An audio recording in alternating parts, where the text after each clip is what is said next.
नमस्कार। अगर आप यूपी यूपी आरओ या यूपी के किसी भी एग्ज़ाम की तैयारी कर रहे हैं तो ज़रा ठहर जाइए। पिछले 5 सालों के पेपर्स आप उठाकर देखेंगे तो मौर्यकाल, मौर्य उत्तरकाल, गुप्त काल, इनसे उत्तर प्रदेश के संदर्भ में कम से कम 2 से 3 प्रश्न हर बार पूछे जाते हैं। और सबसे बड़ी समस्या हमारे पास में क्या होती है कि जितनी भी किताबों में हम देखते हैं उनमें मौर्यकाल देखने को मिल जाएगा, गुप्त काल देखने को मिल जाएगा, लेकिन उत्तर प्रदेश में मौर्यकाल का सटीक डेटा अगर आप ढूंढने जाओगे तो वो नहीं मिलेगा। आज इस वीडियो में हम उत्तर प्रदेश के इतिहास के उस हिस्से को खंगालेंगे जहाँ से सीधे एग्जामिनर प्रश्न बनाता है। जैसे सोहगौरा का ताम्रपत्र हुआ, माट मथुरा के अंतर्गत देवकुल और कनिष्क की जो सिर विहीन प्रतिमा प्राप्त हुई है, और भीतर गांव के मंदिर, ये सब चीज़ हम आज समझेंगे और याद भी करेंगे। और वीडियो के एंड में मैंने करीब 15 से 20 ऐसे एमसीक्यू रखे हैं जिन्हें आप अटेम्प्ट कर कर इतने कॉन्फिडेंस में आ जाएंगे कि आपका एग्ज़ाम में एक भी प्रश्न गलत नहीं होगा। तो दोस्तों, आपसे उम्मीद है कि आप क्लास को अंत तक देखेंगे। तो सबसे पहले हम देखेंगे मौर्यकाल। मौर्य साम्राज्य जो है 322 ईसा पूर्व से 185 ईसा पूर्व तक इसका शासनकाल रहा है। और ये भारत का पहला अखिल भारतीय साम्राज्य था। मतलब इसका विस्तार जो था लगभग लगभग पूरे इंडिया पर था। और इसकी जो राजधानी थी, इसकी राजधानी पाटलिपुत्र थी, मगध थी। लेकिन गंगा यमुना का ये जो मैदानी भाग है जिसे आप कहते हो उत्तर प्रदेश, इस साम्राज्य का सबसे इम्पोर्टेंट पार्ट था। इस साम्राज्य का प्रशासनिक, आर्थिक और सांस्कृतिक केंद्र के रूप में ये गंगा यमुना का मैदानी भाग था जिसे आप कहते हो उत्तर प्रदेश। अब समझिए, मौर्य काल से संबंधित अभिलेखी साक्ष्य के बारे में कई बार प्रश्न पूछ लिया जाता है। क्लास को बहुत ध्यान से देखना, एक एक चीज़ को गौर से समझना। जिन चीज़ों को मैंने अलग कलर में लिखा है उनको विशेष ध्यान से देखना। इस तरफ है साक्ष्य या अभिलेख का नाम, इस तरफ है जिस जगह से ये प्राप्त हुआ है, और यहाँ है उससे जुड़ी हुई कुछ मुख्य बातें। जैसे पहला है सोहगौरा का ताम्रपत्र अभिलेख। ये हमें प्राप्त होता है गोरखपुर से, और ये चंद्रगुप्त मौर्य जो मौर्य सम्राट थे उनके काल का माना जाता है। इसकी जो लिपि है वो है ब्राह्मी लिपि और भाषा प्राकृत भाषा है। इसमें कहा गया है कि अकाल के समय जो अन्नागार होते हैं, जहाँ पर जो अनाज है उसको स्टोर किया जाता है, वहाँ से अनाज वितरण की राजकीय व्यवस्था का वर्णन मिलता है। तो वो है आपका सोहगौरा ताम्रपत्र अभिलेख जो गोरखपुर जिले के अंतर्गत पड़ता है। दूसरा है आपका सारनाथ लघु स्तंभ लेख। सारनाथ कहाँ पड़ता है? वाराणसी। सारनाथ से कुछ ज़रूरी बातें। यहाँ पर सारनाथ में अशोक ने, मौर्य साम्राज्य का सबसे महत्वपूर्ण शासक रहा है अशोक। अशोक ने बौद्ध संघ में भिक्षुड़ियों के बीच फूट डालने, मतलब भेद डालने वालों के लिए यहाँ पर दंड का प्रावधान किया है। किसमें? सारनाथ लघु स्तंभ लेख में। सारनाथ से जुड़ी हुई अशोक के बारे में एक बात और है, वो हम आगे समझेंगे। नेक्स्ट है अभिलेख प्रयाग कौशाम्बी अभिलेख। इसे रानी का अभिलेख भी कहा जाता है। ये कहाँ पर है? ये है कौशाम्बी। कौशाम्बी कहाँ है? इलाहाबाद, प्रयागराज के अंतर्गत। और इसे रानी का अभिलेख कहा जाता है क्यों कहा जाता है भाई? तो इसमें अशोक की जो रानी है कारुबाकी और उसके पुत्र का नाम है तीवर, इनके द्वारा दिए गए दान का उल्लेख मिलता है। किस में मिलता है भाई? प्रयाग कौशाम्बी स्तंभ लेख में, या फिर कहें आप रानी के अभिलेख में। इसी स्तंभ पर बाद में होता क्या है कि गुप्त शासक होते हैं समुद्रगुप्त। गुप्तों के बारे में आगे समझेंगे। समुद्रगुप्त, जिन्हें भारत का नेपोलियन कहा जाता है, उन्होंने यहाँ पर उनकी जो प्रयाग प्रशस्ति है वो उत्कीर्ण की जाती है। किसके द्वारा? उनके दरबारी कवि हरिसेन के द्वारा। टोपरा और मेरठ स्तंभ लेख, तो जैसा कि नाम से पता चल रहा है तो ये मेरठ में, मूल स्थान इसका मेरठ में था, लेकिन अशोक के इन स्तंभों को बाद में फिरोज शाह तुगलक वंश का शासक था फिरोज शाह तुगलक, ये मेरठ से लाकर दिल्ली ले आया। अगला है मिर्ज़ापुर में पड़ता है अहरौरा लघु शिलालेख। तो मिर्ज़ापुर उत्तर प्रदेश का एक डिस्ट्रिक्ट है। अशोक का लघु शिलालेख है ये, जो स्थानीय स्तर पर धम्म प्रचार की पुष्टि करता है। धम्म, इसके बारे में हमने जब बौद्ध धर्म को पढ़ा था वहाँ सीखा था। तो धम्म बेसिकली क्या है और इसको क्यों अशोक ने लागू किया था, ये चीज़ हमने बहुत डिटेल में समझी थी। अगर आपने वो क्लास एंशिएंट हिस्ट्री की नहीं देखी है तो प्लीज़ आप देख लीजिए। नेक्स्ट है पुरातात्विक एवं स्थापत्य साक्ष्य, मौर्य काल की ही बात कर रहे हैं हम। अब आप कहोगे कि सर आप इसमें आप ऊपर ऊपर से चीज़ें पढ़ा रहे हो, तो देखिए बच्चे, एंसेंट हिस्ट्री की क्लास हम कर रहे हैं, बहुत सारी चीज़ उसमें कर चुके हैं। कुछ टॉपिक शायद गुप्त काल बचा है, वो नहीं हुआ है, बाकी हम ये सब पढ़ चुके हैं। उसमें ये भी पढ़ लिया है, उत्तर प्रदेश के अलावा जो भी चीज़ें वो भी पढ़ ली हैं। तो हम अगर उत्तर प्रदेश की स्पेशल क्लास करेंगे तो उसमें सिर्फ उत्तर प्रदेश का ही पढ़ेंगे। कुछ जो महत्वपूर्ण चीज़ें हैं सिर्फ हम उन पर ध्यान देंगे, क्योंकि अगर हम सारी चीज़ें कवर करने लगे तो ये जो उत्तर प्रदेश की सीरीज़ है, ये उत्तर प्रदेश की सीरीज़ नहीं रहेगी, ये एक एंशिएंट हिस्ट्री की सीरीज़ हो जाएगी जो पूरे इंडिया के इतिहास के लिए होगी। तो हम किसके लिए पढ़ रहे हैं? उत्तर प्रदेश के लिए पढ़ रहे हैं, तो वही चीज़ें हमें ध्यान में रखनी है। तो यहाँ देखिए ज़रा, सारनाथ का सिंह चतुर्मुख स्तंभ। आपने जो है सिक्कों पर, या फिर मैं आपसे कहूँ कि हमारा राष्ट्रीय चिन्ह क्या है, तो आप कहोगे अशोक का स्तंभ। तो ये जो है चुनार एक जगह पड़ती है मिर्ज़ापुर के आसपास, वहाँ से एकाश्म एक ही पत्थर को तराश कर बनाया गया। पत्थर वहाँ का था, चुनार के एरिया का, तो पत्थर से निर्मित है और एक ही पत्थर को काटकर वो संरचना बनाई गई है, जिसमें क्या है, 4 शेर हैं, सिंह, और पीठ से पीठ सटाए बैठे हैं, जो शक्ति, साहस और अहिंसा के प्रतीक हैं। ये भारत के राष्ट्रीय चिन्ह के रूप में बाद में अपनाया जाता है। और यहाँ सारनाथ का धमेख स्तूप, सारनाथ कहाँ पड़ता है? वाराणसी के अंतर्गत पड़ता है, जहाँ बुद्ध ने अपना पहला उपदेश दिया था। यद्यपि इसका वर्तमान स्वरूप जो है गुप्त काल का है, लेकिन इसकी नींव जो फाउंडेशन है और प्रारंभिक निर्माण जो है मौर्य सम्राट अशोक के द्वारा ही कराया गया था, सारनाथ के धमेख स्तूप का। एक यहाँ पर और स्तूप है सारनाथ में ही, चौखंडी स्तूप। तो ये जो चौखंडी स्तूप है, इसका निर्माण मूल रूप से तो गुप्त काल में हुआ, 4वीं से 6वीं शताब्दी ईस्वी के दौरान। लेकिन हम सारनाथ अभी पढ़ रहे हैं तो इसको भी यहाँ पर कवर कर ले रहे हैं, जिससे कि आपको याद रहेगा। तो ये एक सीढ़ीदार मंदिर के रूप में इसका निर्माण किया गया था। बाद में जो मुगल शासक हुमायूं की यात्रा की स्मृति में यहाँ राजा टोडरमल का पुत्र था गोवर्धन, इसने इसके शीर्ष पर अष्टकोणीय ये जो मीनार है इसको बनवाया था। ये आपका चौखंडी स्तूप है। तो इतनी चीज़ें आपको क्लियर हैं, आगे समझिए। आगे यहाँ पर मथुरा के अंतर्गत आप देखोगे, मौर्य काल की ही बात कर रहे हैं हम अभी, मौर्य काल में ही मथुरा में यक्ष और यक्षिणी की जो मूर्तियाँ हैं वो मिलती हैं। मौर्य काल की लोक कला के साक्ष्य के रूप में मथुरा के परखम गांव, एक गांव है परखम, गांव से विशाल यक्ष की मूर्ति मिली है, जो तत्कालीन मूर्ति कला का बेजोड़ उदाहरण है। तो ये यक्ष यक्षिणी की मूर्ति। उत्तरी काले पॉलिशदार मृदभांड NBPW, उत्तर प्रदेश के लगभग सभी मौर्यकालीन स्थल, कौशाम्बी, श्रावस्ती, अहिछत्र, अहिछत्र ये बरेली वाला रीजन जो है आपका वो है। यह विशेष प्रकार के चमकदार काले बर्तन मिले हैं, जो मौर्यकाल के आर्थिक वैभव, उसकी उन्नति, उसकी तकनीक, इन सब के बड़े ही पुरातात्विक साक्ष्य हैं। अब उत्तर प्रदेश में प्रमुख पुरातात्विक स्थल जो मौर्यकाल के कौन से हैं? सोहगौरा, ठीक है। ये सभी जितने भी प्रश्न हैं ये पूछे गए हैं, जितने भी पॉइंट्स हैं। अब कहोगे सर आप MCQ के माध्यम से क्यों नहीं पढ़ा रहे? देखिए बच्चे, छोड़ छोड़ के बीच बीच से गैप कर करके पढ़ोगे आप तो कुछ भी चीज़ समझ नहीं आएगी। तो पहले कॉन्सेप्ट सीखो, उसके बाद MCQ अटेम्प्ट करो, तो बहुत अच्छी तरीके से आपको समझ आएगा। सोहगौरा ये जो है, यहाँ से मौर्य साम्राज्य का सबसे प्राचीन ताम्रपत्र अभिलेख मिला है, जो मौर्यकालीन प्रशासनिक व्यवस्था पर प्रकाश डालता है। एक है संकिशा, यहाँ अंक की बिंदी लगा लो, संकिशा, जो फर्रुखाबाद के आसपास पड़ता है। तो बौद्ध परंपराओं के अनुसार यहाँ माना जाता है कि एक अत्यंत पवित्र स्थल, पवित्र बौद्ध स्थल था, जहाँ अशोक ने एक विशाल हाथी के शीर्ष वाला स्तंभ स्थापित करवाया था। सारनाथ कहाँ पड़ता है? वाराणसी। सारनाथ का पीछे भी हमने जिक्र किया था। तो भगवान बुद्ध के प्रथम उपदेश धर्मचक्र, ये गलत लिखा है यहाँ पर, धर्मचक्र प्रवर्तन है यहाँ पर, धर्म चक्र प्रवर्तन। तो प्रथम उपदेश की भूमि के कारण यह अशोक के काल में बौद्ध शिल्प कला का बड़ा केंद्र था।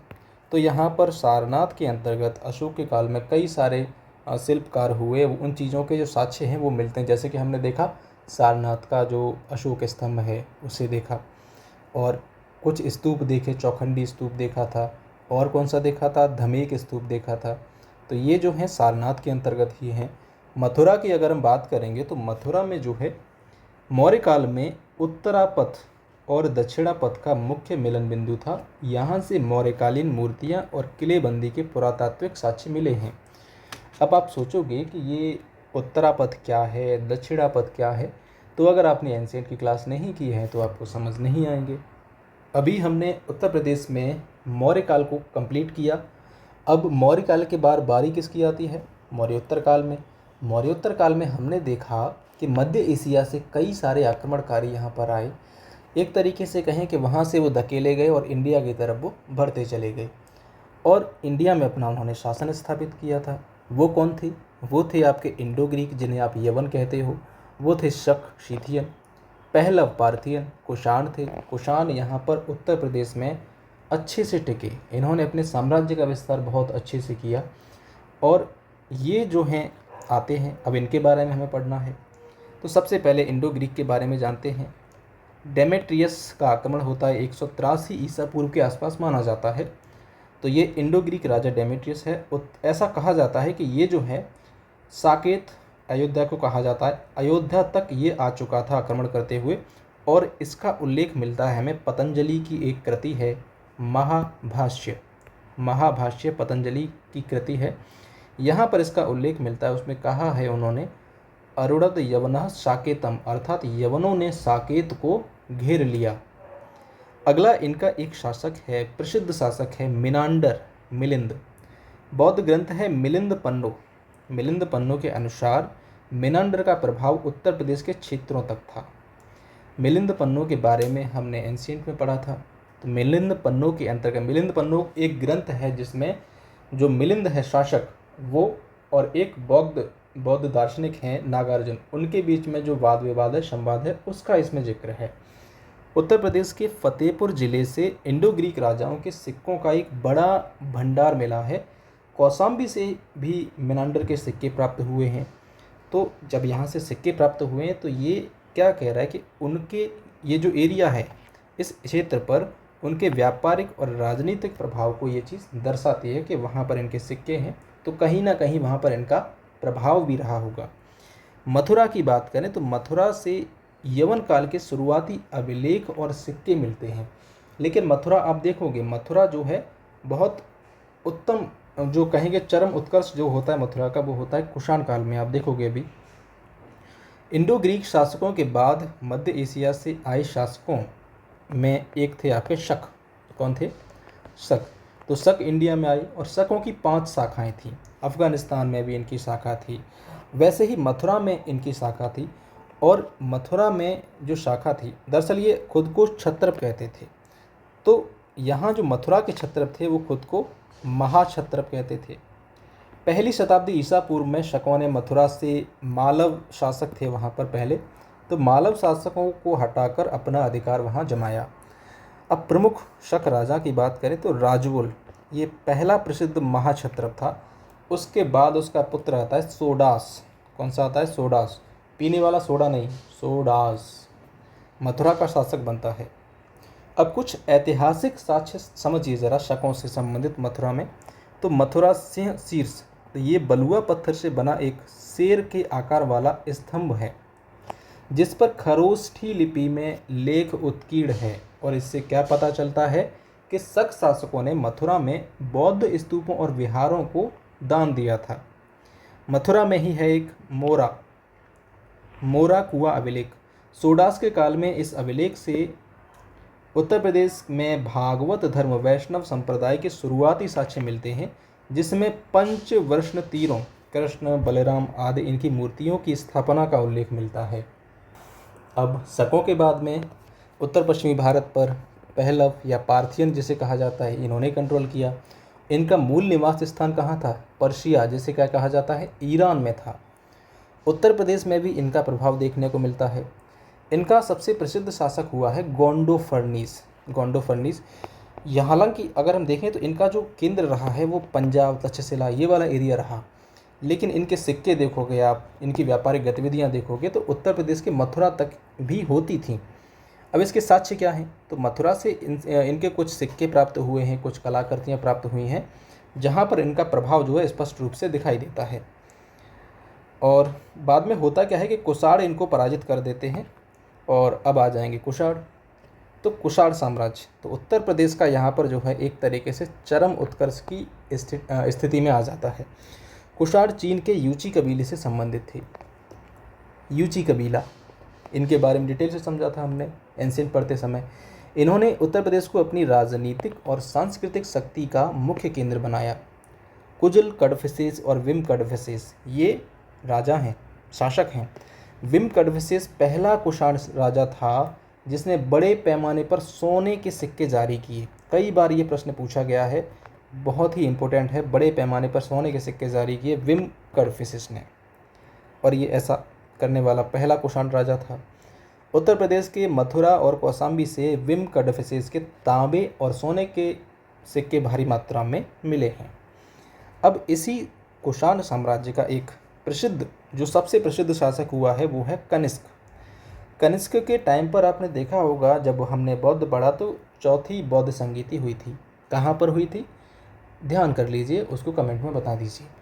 कनिष्क के काल में कुषाण साम्राज्य यूरेशिया से लेकर बिहार तक फैल गया और उसने अपनी जो राजधानी है वो मथुरा को बनाया। मतलब मथुरा उसने अपनी सेकंड राजधानी बनाया, दूसरी मुख्य राजधानी बनाया। पहली उसकी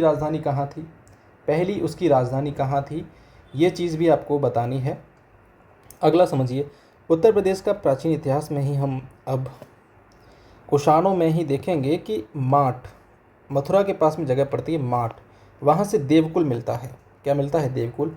तो यहाँ कुषाण राजाओं की आदमकद मूर्तियाँ मिली हैं। इसमें कनिष्क की सिर विहीन मूर्ति मिली है, उसका सिर ही नहीं है उस मूर्ति पर।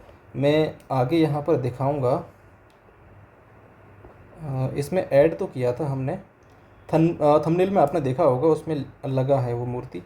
तो सिर विहीन जो मूर्ति है वो प्रसिद्ध है, जिसमें उसने घुटनों तक का चोगा पहना है, भारी बूट पहने हुए हैं, जो मध्य एशियाई प्रभाव को दर्शाता है। मतलब ये लोग बहुत बड़े कोट टाइप के पहनते थे, बड़े बड़े जूते बूट जो होते हैं ना उस टाइप के पहना करते थे ये लोग।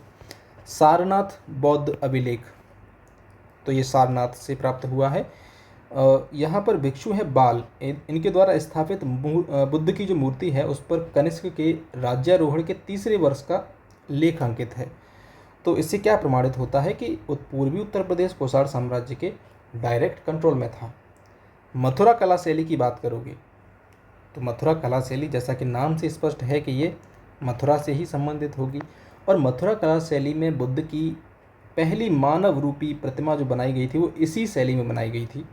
प्रश्न ये बहुत ही इम्पोर्टेंट है, कई बार एग्ज़ाम्स में पूछा गया है, स्टेट पीसीएस से लेकर यूपीएससी तक में पूछा गया है ये। तो पहली जो मानव की मूर्ति थी बुद्ध की, वो मथुरा शैली में ही बनाई गई। और उत्तर प्रदेश की इस स्वदेशी कला में लाल चित्तीदार बलुआ पत्थर का प्रयोग किया गया। इसके अतिरिक्त हिंदू, कार्तिकेय, विष्णु तथा जैन धर्म की अनेक मूर्तियाँ भी इसी शैली में बनती हैं। और ये मथुरा शैली विकसित होती है किस काल में, कुषाण काल में। अब कुछ एमसीक्यू हैं, इसके बाद हम गुप्त काल को समझेंगे, क्योंकि अभी तक आपने जितना भी ये जो सीखा है इसको टेस्ट कर लेते हैं कि आपने कितने ध्यान से, कितने सिंसियर होकर इस क्लास को देखा है। उसके बाद हम गुप्त काल पढ़ेंगे, फिर गुप्त काल के कुछ एमसीक्यू लगाएंगे और धीरे धीरे हमारी क्लास ऐसे ही समाप्त हो जाएगी। तो आपके सामने पहला प्रश्न है, इसको ज़रा पढ़िए।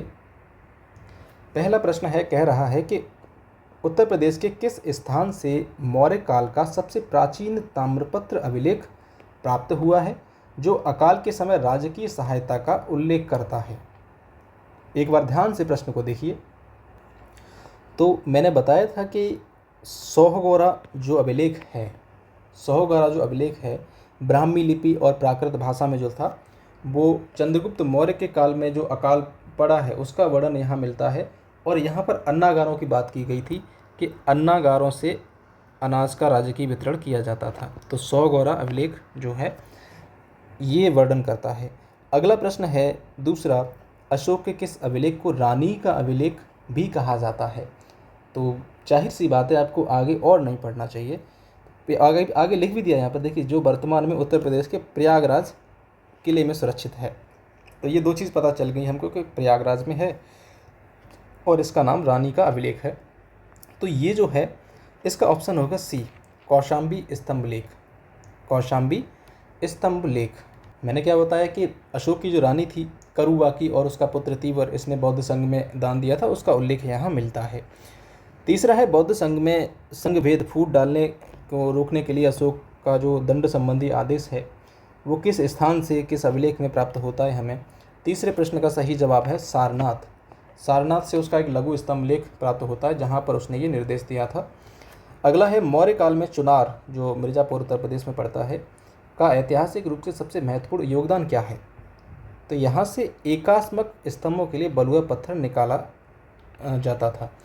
जो भारत का राष्ट्रीय चिन्ह है अशोक स्तंभ, वो देखा था, वो उसी एकात्म पत्थर से बनाया गया। चुनार की खदानों से ही वो बलुआ पत्थर लिया गया था।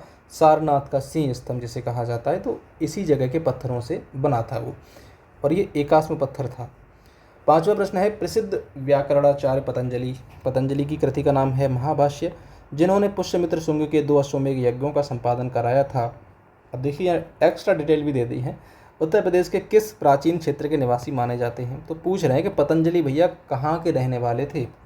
तो विकल्प हैं साकेत, गोंडा, काशी, अहिच्छत्र। तो इसका सही जवाब है गोनर्द, जिसे क्या कहा जाता है अभी, गोंडा। तो गोंडा के ही थे आपके पतंजलि, और वे पुष्यमित्र शुंग जो राजा था उसके राज पुरोहित थे, और उनके समय में अश्वमेध यज्ञ कराए गए थे यहाँ पर। अब देखिए छठवां प्रश्न है धनदेव का अयोध्या अभिलेख किस प्राचीन राजवंश के इतिहास और उसकी धार्मिक नीतियों पर प्रकाश डालने वाला सबसे महत्वपूर्ण साक्ष्य है। तो धनदेव का अयोध्या अभिलेख, तो जाहिर सी बात है अयोध्या की बात की जा रही होगी। तो छठवें प्रश्न का सही जवाब है शुंग वंश। पुष्यमित्र शुंग था, उसके राज्यपाल जो थे धनदेव। तो धनदेव का ये अयोध्या अभिलेख है, और इतिहास का पुष्यमित्र शुंग वंश, जो शुंग वंश है उसके इतिहास का सबसे प्रमाणिक साक्ष्य है। और ये किस में लिखा गया था, ये लिखा गया था आपका संस्कृत भाषा में। किस में लिखा गया था, संस्कृत में। अगला प्रश्न है इंडो ग्रीक से। इंडो ग्रीक राजा डेमेट्रियस उत्तर प्रदेश के साकेत पर किए गए आक्रमण का उल्लेख पतंजलि ने अपने किस ग्रंथ में किया है। तो पतंजलि का ग्रंथ का नाम है महाभाष्य। ऑप्शन बी सही आंसर है 7वें का। और अगला प्रश्न है, इसमें क्या बताया था मैंने, अरुणद यवनः साकेतम, किस में बताया था, महाभाष्य में जिक्र है अरुणः यवनम साकेतम। 8वां प्रश्न है उत्तर प्रदेश के किस जिले से इंडो ग्रीक हिंद यवन राजाओं के सिक्कों का एक बहुत बड़ा भंडार प्राप्त हुआ है। प्रश्न संख्या 8 गोरखपुर, फतेहपुर, मथुरा, ललितपुर। ऑप्शन है आपका ऑप्शन बी फतेहपुर। तो फतेहपुर जिले से मौर्योत्तर काल का जो इंडो ग्रीक राजा हैं उनके सिक्कों का एक बड़ा ही भंडार प्राप्त हुआ है। इसके अलावा आपने देखा कि कौशाम्बी के पास से भी मेनांडर के सिक्के मिले हैं। तो ये क्या दर्शाते, गंगा घाटी में इन लोगों के व्यापारिक मार्गों पर प्रभाव था। अगला प्रश्न है 9वां खरोष्ठी लिपि में उत्कीर्ण मथुरा का जो सिंह शीर्ष है अभिलेख से उत्तर प्रदेश में किस विदेशी शासन की पुष्टि होती है। कुषाण, पहलव, शक, इंडो ग्रीक। तो इसका सही जवाब है शक वंश। 10वां प्रश्न है उत्तर प्रदेश में भागवत धर्म के सबसे प्राचीन पुरातात्विक साक्ष्यों में से एक मोरा कुआं अभिलेख मथुरा के किस शक शासक के काल का है। तो उत्तर प्रदेश में आप देखोगे कि सोडास का वो काल था, तो महाक्षत्रप शक शासक था सोडास, उसके काल में मोरा अभिलेख।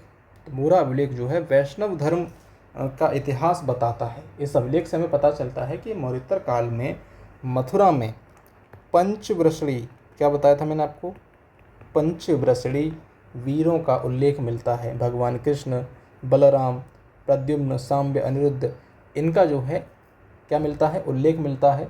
और अगला प्रश्न है 11वां कुषाण राजाओं की आदमकद मूर्तियों का एक विशाल देवकुल डायनेस्टिक सेंचुरी उत्तर प्रदेश में कहाँ से प्राप्त हुई है। तो ये मथुरा माठ, ऑप्शन ए। 12वां प्रश्न है सम्राट कनिष्क के राज्यारोहण के तीसरे वर्ष, कनिष्क के राज्यारोहण के तीसरे वर्ष बौद्ध भिक्षु बाल अभिलेख उत्तर प्रदेश के किस ऐतिहासिक स्थल से मिलता है। तो 12वां प्रश्न आप देखिए, इसका सही जवाब है सारनाथ, ऑप्शन सी। तो कनिष्क के शासनकाल में ये मिलता है।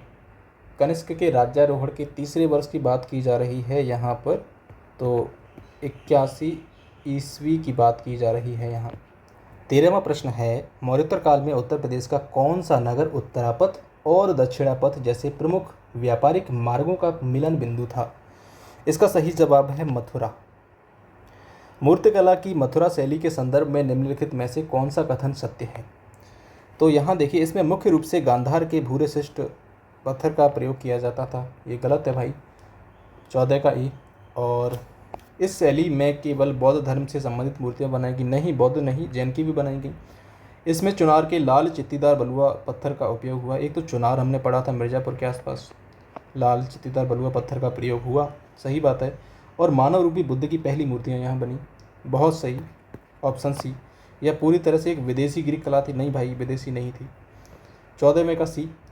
15वां प्रश्न है, पहलव राजवंश के काल की स्थापत्य और वेशभूषा का प्रभाव उत्तर प्रदेश के किस क्षेत्र से प्राप्त सिक्कों और कलाकृतियों पर दिखाई देता है?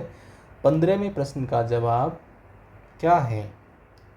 बहुत ही सरल सा जवाब है, जो सबसे ज़्यादा आया है स्थान उसी का उत्तर है यहाँ पर होगा। तो उसको आप कमेंट बॉक्स में मुझे बताइए किसका कौन सा स्थान है। अब हम बात करेंगे गुप्त काल की। रिवीजन मुझे लगता है आपका अच्छे से हो चुका है, 1-2 मिनट की और क्लास है।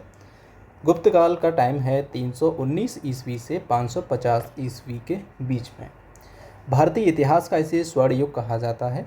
हालांकि गुप्तों की जो शुरुआती राजधानी थी पाटलिपुत्र थी, पटना थी, लेकिन उत्तर प्रदेश विशेषकर प्रयागराज, अयोध्या, साकेत इस साम्राज्य का वास्तविक राजनीतिक, प्रशासनिक और सांस्कृतिक केंद्र था।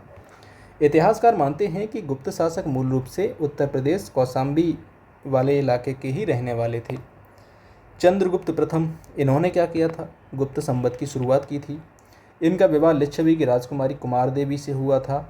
उत्तर प्रदेश के गोरखपुर और अयोध्या क्षेत्रों में इनके काल के सोने के सिक्के मिले हैं। अगले इसमें शासक हैं समुद्रगुप्त, जिन्हें क्या कहा जाता है? भारत का नेपोलियन। इनसे ही जुड़ी है प्रयाग प्रशस्ति। प्रयाग प्रशस्ति हम पिछले पढ़ रहे थे कौशाम्बी अभिलेख में। तो किसने लिखी थी? ये दरबारी कवि थे इनके, हरिसेन, इन्होंने इसको लिखा था। और ये अभिलेख प्रयागराज इलाहाबाद किले के अंतर्गत मौजूद है। जो रानी का अभिलेख था ना, एक बार मैं आपको दिखा देता हूँ कि हमने ये कहाँ पढ़ा था, आपको याद आ जाएगा। जब हम मौर्य काल पढ़ रहे थे तब हमने देखा था प्रयाग, कौशाम्बी, स्तंभलेख, जो रानी का अभिलेख है, इसी के ऊपर इसको लिख दिया गया था। तो वापस से वहीं आते हैं। यह मूलतः अशोक का स्तंभ था, जिस पर संस्कृत भाषा ब्राह्मी लिपि में समुद्रगुप्त की विजयों का, जो उसकी विजय उसने हासिल की, उनका वर्णन किया, जिसमें आर्यावर्त के 9 राजाओं को हराने की बात की और दक्षिणापथ के साउथ इंडिया के आसपास के 12 राजाओं की हराने की बात इसमें की है। चंद्रगुप्त द्वितीय विक्रमादित्य जिन्हें कहा जाता है। एक तो चंद्रगुप्त पहले वाले थे, यहाँ देखना, चंद्रगुप्त प्रथम, एक चंद्रगुप्त मौर्य साम्राज्य में थे। अब ये चंद्रगुप्त विक्रमादित्य हैं जो चंद्रगुप्त द्वितीय हैं गुप्त काल के अंतर्गत। तो इन्होंने जो है उत्तर प्रदेश के मथुरा को अपनी राजधानी बनाया। ये चीज़ बहुत इंपॉर्टेंट है, ध्यान रखना। गुप्त काल में मथुरा को राजधानी बनाने वाले आपके कौन थे? चंद्रगुप्त द्वितीय, जिन्हें विक्रमादित्य के नाम से जाना जाता है। विक्रमादित्य की उपाधि की कहानी हमने पढ़ी थी। अपनी उपराजधानी बनाया, क्या बनाया? उपराजधानी, सॉरी राजधानी नहीं, उपराजधानी बनाया। मथुरा स्तंभलेख 380 ईस्वी, यह गुप्त संवत 61 का है। इसे चंद्रगुप्त द्वितीय के शासनकाल और इस काल में शैव धर्म, लकुलिस पाशुपत संप्रदाय जो है, जो शैव धर्म से संबंधित था, उसके प्रसार की जानकारी मिलती है। तो ये चीज़ ध्यान रखना, लकुलिस पाशुपत संप्रदाय। नेक्स्ट है स्कंदगुप्त, इन्होंने भारत को विदेशी आक्रमणकारियों हूणों से बचाया। भीतरी स्तंभलेख गाजीपुर के अंतर्गत है। उत्तर प्रदेश के गाजीपुर जिले में भीतरी नामक स्थान से ये जो अभिलेख प्राप्त हुआ है, इस लेख में स्कंदगुप्त द्वारा हूणों को बुरी तरह पराजित करने का वर्णन मिलता है। तो स्कंदगुप्त ने हूणों को पराजित किया, जिसका वर्णन हमें भीतरी स्तंभलेख गाजीपुर से मिलता है। नेक्स्ट देखिए आप, चंद्रगुप्त द्वितीय के समय ही, विक्रमादित्य के समय ही चीनी बौद्ध भिक्षु आए थे, फाहियान आए थे चाइना से यहाँ पर 399 से 414 ईस्वी के आसपास। उन्होंने अपना यात्रा वृत्तांत फूकोकी के नाम से किया है। उत्तर प्रदेश में तत्कालीन समाज, धर्म और प्रशासन का इन्होंने अच्छे से वर्णन किया है। फाहियान ने उत्तर प्रदेश को मध्य देश कहा। उसने समाज के सबसे निचले वर्ग चांडाल का वर्णन किया है। उसने कहा कि वे सोसाइटी से, समाज से अलग रहते थे। जब वे नगर में प्रवेश करते थे तो लकड़ी पीटते हुए आते थे या किसी के पीछे झाड़ू बंधी होती थी तो रास्ता साफ होता चला जाए, और लकड़ी इसलिए पीटते थे कि लोग अगर उनके आसपास हैं तो वो उनसे दूर हो जाएं, उनसे अपवित्र ना हो जाएं इसलिए। तो ये समाज का सबसे निचला वर्ग जो था चांडाल का, इसने उल्लेख किया। उत्तर प्रदेश के प्रमुख नगरों का विवरण, तो यहाँ देखिए गुप्त काल में मथुरा की बात की जा रही है। मथुरा हमने पढ़ा था, मौर्य काल में भी पढ़ा था, कुषाण में भी पढ़ा था, अब यहाँ गुप्त काल में पढ़ेंगे। तो यहाँ बौद्ध धर्म अत्यंत उन्नत अवस्था में था। कौन कह रहा है? ये कह रहा है, ये भाई साहब कह रहे हैं फायान के बौद्ध धर्म यहाँ पे उन्नत अवस्था में है। और यमुना नदी के दोनों तट पर 20 बौद्ध विहार थे जिनमें 3000 बौद्ध भिक्षु रहते थे। कन्नौज को कहा जाता था कान्यकुब्ज। यहाँ फायान ने गंगा के तट पर 2 बौद्ध स्तूपों को देखा। श्रावस्ती और कपिलवस्तु की बात इसने की। तो फायान के समय तक ये नगर जो है उजड़ चुके थे। कौन से? श्रावस्ती और कपिलवस्तु। यहाँ की जो पॉपुलेशन थी बहुत कम बची थी, जिससे बौद्ध धर्म के पतन के प्रारंभिक संकेत यहाँ मिल रहे थे। कपिलवस्तु बौद्ध धर्म के लिए और श्रावस्ती, ये दोनों स्थान बौद्ध धर्म के बहुत ही महत्वपूर्ण स्थान हैं। तो यहाँ जब इनका पतन हो रहा है तो कहीं ना कहीं ऐसा लग रहा है कि बौद्ध धर्म भी पतन की अवस्था की ओर जा रहा था। गुप्तकालीन मंदिर और स्थापत्य कला, मंदिर को मदिर कर दिया है। तो मंदिर की बात करें तो भारतीय इतिहास में मूर्तियों और मंदिरों के निर्माण की जो शुरुआत वास्तविक रूप से होती है वो होती है आपकी गुप्त काल में ही। तो कहाँ से होती है? गुप्त काल से होती है। उत्तर प्रदेश नागर शैली के शुरुआती और सबसे सुंदर मंदिरों का घर है। नागर शैली के बारे में, द्रविड़ शैली के बारे में मैं समझता हूँ कि आपको पता होगा। दशावतार मंदिर, यह भारत का पहला पंचायतन शैली, तो भारत का पहला है ये जो पंचायतन शैली का मंदिर है। पंचायतन शैली क्या होती है? मुख्य मंदिर के चारों कोनों पर 4 छोटे छोटे मंदिर होते हैं और बीच में एक मंदिर होता है। तो क्या हो गया ये पंचायतन शैली। इसमें पहली बार शिखर का प्रयोग किया गया जिसकी ऊंचाई लगभग 45 फीट थी। तो ये आपका देवगढ़ का दशावतार मंदिर है। देवगढ़ कहाँ पड़ता है? देवगढ़ पड़ता है ललितपुर में। भीतर गांव कानपुर में पड़ता है। यहाँ मंदिर मिला है जो पूरी तरीके से लाल ईंटों और टेराकोटा पकी मिट्टी से बना है। ये जो है आपका गुप्तकालीन वास्तुकला की तकनीकी उन्नति का बेजोड़ उदाहरण है ये, क्योंकि इसमें एक सुदृढ़ मेहराब आर्क बना हुआ है, ये आप देखोगे, और शिखर है। इसकी दीवारों पर हिंदू देवी देवताओं और रामायण के दृश्यों को दर्शाया गया है। ऑलमोस्ट गुप्त काल खत्म होने की कगार पर है। भीतर का विष्णु मंदिर, भीतर ये जगह पड़ती गाजीपुर में। स्कंद गुप्त के भीतरी अभिलेख के पास ये ईंटों से बना प्राचीन मंदिर स्थित है जो भगवान विष्णु को समर्पित है। तो हमने गुप्तकाल भी पढ़ लिया। अब गुप्तकाल से जुड़े हुए 5 MCQ हैं आपके लिए, देखते हैं कौन अच्छे से करता है। समुद्रगुप्त की विजय गाथाओं का वर्णन करने वाली प्रसिद्ध प्रयाग प्रशस्ति मूलतः किस मौर्य सम्राट का स्तंभ था? तो ये ऑप्शन सी सम्राट अशोक का था। इसे क्या कहा जाता है? सबसे पहले आप ये बताइए कि इसे लिखा किसने था? तो हरिसेन जो था समुद्रगुप्त के दरबारी कवि थे, इन्होंने प्रयाग प्रशस्ति लिखी संस्कृत भाषा में। शैली कौन सी थी? शैली थी आपकी चंपू शैली। कौन सी थी? चंपू शैली।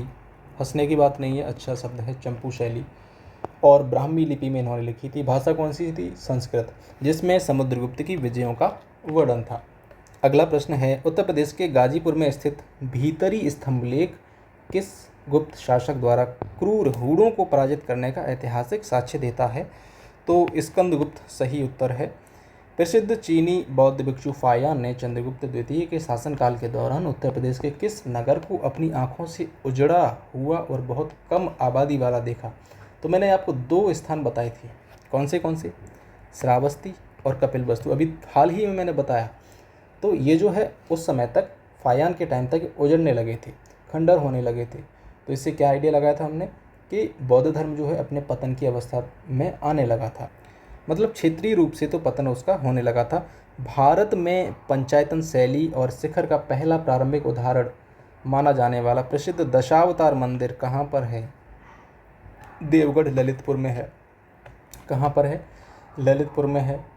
अगला प्रश्न है, गुप्तकालीन तकनीक और वास्तुकला की उन्नति का प्रतीक पूरी तरह से केवल लाल ईंटों और टेराकोटा से बना भीतर गांव का मंदिर उत्तर प्रदेश के किस डिस्ट्रिक्ट में स्थित है?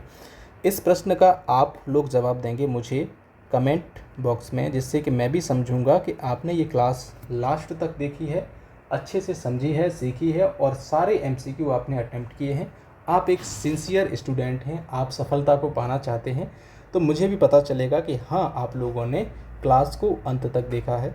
धन्यवाद साथियों, मैं मिलता हूँ आपसे अगली क्लास में, जिसमें हम गुप्त काल से आगे जब हर्षवर्धन का काल आता है उसमें उत्तर प्रदेश के बारे में हम पढ़ेंगे, उत्तर प्रदेश के उस कालखंड को पढ़ेंगे और बहुत सारी चीज़ें जानने को मिलेंगी। क्लास अच्छी लगी हो तो इस क्लास को लाइक करना, साथ ही इस वीडियो को शेयर करना, चैनल को सब्सक्राइब करना, जिससे कि हमें एक नया मोटिवेशन मिले, हम आपके लिए रोज़ अच्छी से अच्छी वीडियो लाते रहें। धन्यवाद।